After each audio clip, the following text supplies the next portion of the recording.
The all-new Honda CR-V, available in 2 or 4-wheel drive, each with a host of standard features, like one-motion fold seats, reversing camera, and clever thinking. That comes standard too.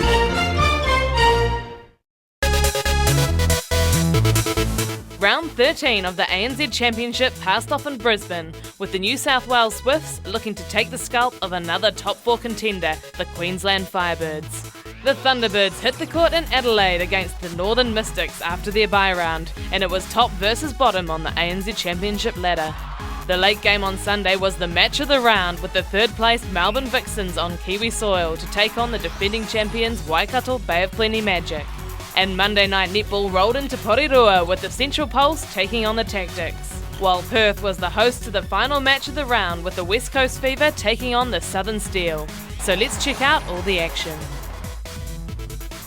The Queensland Firebirds were at home for the final time in the minor round against the giant-killing New South Wales Swifts in Brisbane. The home side got out to a flyer in the opening quarter and pushed out to a 16-8 lead at the first change. The Firebirds dominated on attack with Romelda Aiken and Natalie Medhurst having it all their own way. The Swifts fought back in the second quarter, and while they managed to trim the margin by just 1 goal to trail 23-30 at the long break, they still looked every chance of causing an upset. It was a stunning third period by the Swifts, with a 16-11 quarter leaving the match in the balance heading into the final 15 minutes. The Firebirds led 41-39 at the final change. The Swifts had their chances in the final quarter, but the Firebirds stuck tough to grind out an important 52-48 victory over the Swifts to secure their second ever ANZ Championship finals appearance. We had a really good start, something that we wanted to have, but obviously a bit disappointing letting the Swifts get back into the game. They're definitely a team that you don't want to let them back into the game, especially coming off the performance they had against Vixens last week. So good start from us, but I think we're up by 10 at one stage. To let that slide is a little bit of a concern, so it's something that we'll definitely have to have a look at. The Adelaide Thunderbirds were at home in an important round 13 clash against a Mystics side with nothing to lose. While it was 1 versus 10 on the ladder, there was a lot riding on the result as the Thunderbirds needed the win to claim the minor premiership.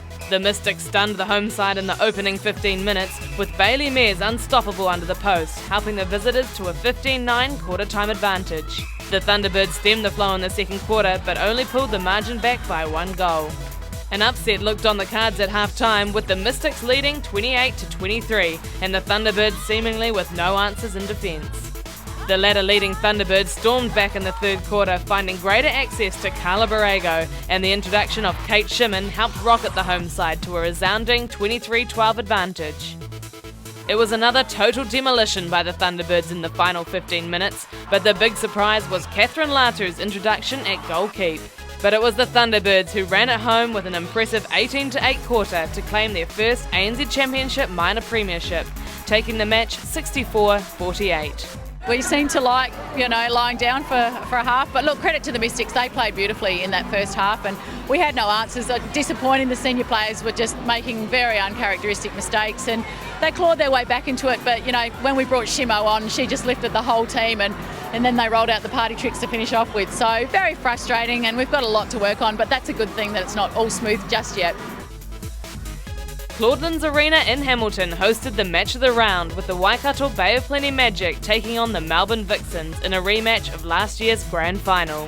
It was a measured opening 15 minutes, but the home side edged ahead in the closing stages of the period to take a 13-12 quarter-time advantage.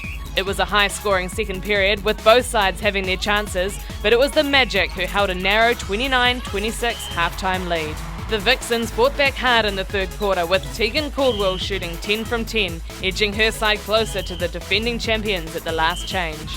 The Magic looked in command in the final quarter as they pulled further ahead of the Vixens. Liana De Bruyn was outstanding all night for the home side as she helped her side to an important 56-51 win over the Vixens.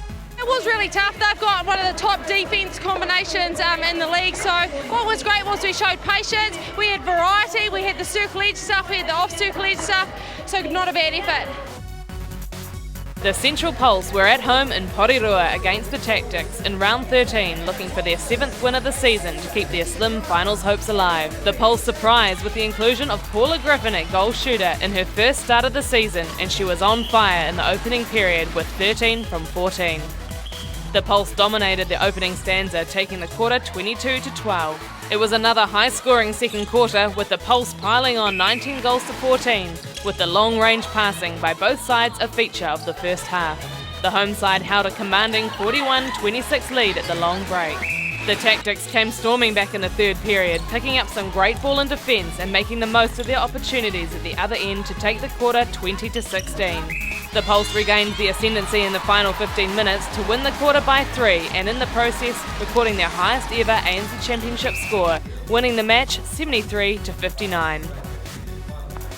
You know, at times, like you said, it was really, really good, especially that first quarter. We pushed through and got away by 10, so that was good. But, you know, just some scrappy things in there. We could have pushed on more, but, you know, I'm pretty happy with the scoreline. The West Coast Fever were at home in Perth for the last time in 2013, taking on the Southern Steel, who were still an outside chance of making the semi-finals. It was a frenetic opening 15 minutes, but the Fever edged just ahead to a 15-13 quarter-time lead. The second quarter was more of the same, and both sides refused to give an inch, but the home side finished the period better, taking a 34-29 half-time advantage. It was a seesawing third period, with the Fever leading by as many as 8 goals and the Steel as close as 3 goals, but in the end the Fever took a 50-44 three-quarter time lead. A dominant fourth quarter by the Fever helped the home side to probably their most complete performance of the season. The Fever ended the Steel's finals aspirations, taking all 4 quarters and the match 68-56, equalling their most wins in an ANZ Championship season. We actually kept the ball in our possession this week. It's a simple thing to say, but it's really hard to do, particularly against a quality side. So something we've been talking about a lot this year. We finally put it into practice, and I hope we can take that into next week's game. So after 13 rounds, the Thunderbirds claimed the minor premiership, and the Firebirds also secured a place in the finals. It was the end of the road for the Steel, who dropped out of the finals race, and while the Pulse kept their slim hopes alive, wins to the Magic and Vixens in round 14 will ensure they play finals netball.